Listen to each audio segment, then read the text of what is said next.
rather than wasting time on administrative bigotry. To replace this pointless administrative bigotry.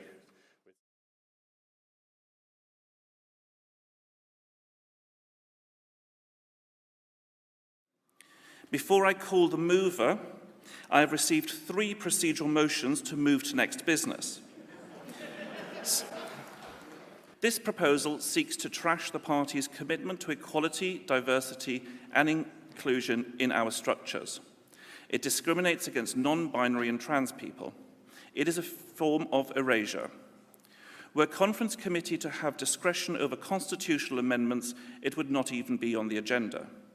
It is supported by a tiny minority of people who disagree with the party's fundamental values.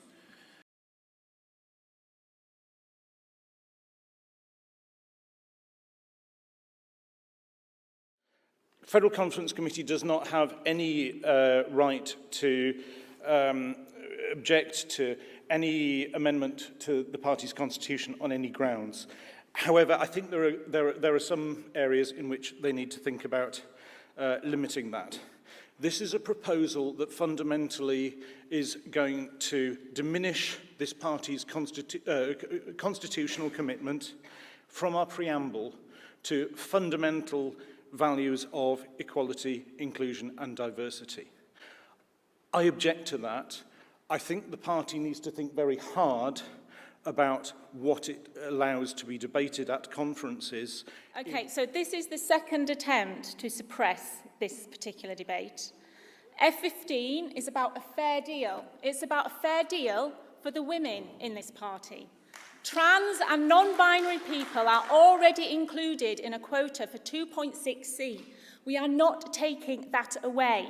What we are doing is making sure that our quota in 2.5 makes sense, because the quota in 2.5 is about sex, and sex is a separate protected characteristic in the Equality Act. Sex and gender are different, and that difference is important. On our internal committees, we have a real problem with women representation. So on English Council, on Federal Council, we have twice as many men as women. If we allow males who identify as non-binary into the women's quota, rather than reserving it for women, then we perpetuate this unfairness. As currently written, on a committee of 10 people, 2.5 could be satisfied with 4 non-binary male people and 6 men, with 0 women at all, which would be no diversity based on sex, which would increase the inequality in our party. This wouldn't meet the legitimate aim of improving women's representation. So this is about lawfulness. It's about fairness. This is about a fair deal for women. Please draw your remarks to a close. Can I please remind conference that we may disagree on items and we should still respect people when they speak. So